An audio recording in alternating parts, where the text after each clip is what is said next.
سلام عمو. سلام، خسته نباشید. اینجا کجاست عمو؟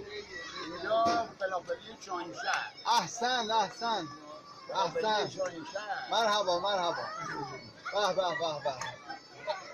دکه عمو علی. دکه عمو علی یادتون نره.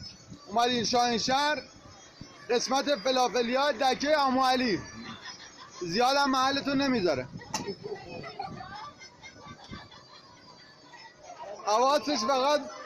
حواسش فقط به کار خودشه، کار نداره کی میاد کی میره، پولم نمیگیره، کاری با پول اینا هم نداره، فقط فلافل بخورین سیر چین.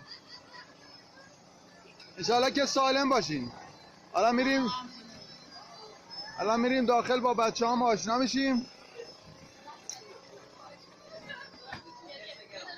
بله اینجا با دای قاسم آشنا میشیم، دوست بسیار قدیمی که هیچ پیر نمیشه و هومنه که حواسش به همون برنامه خودشه.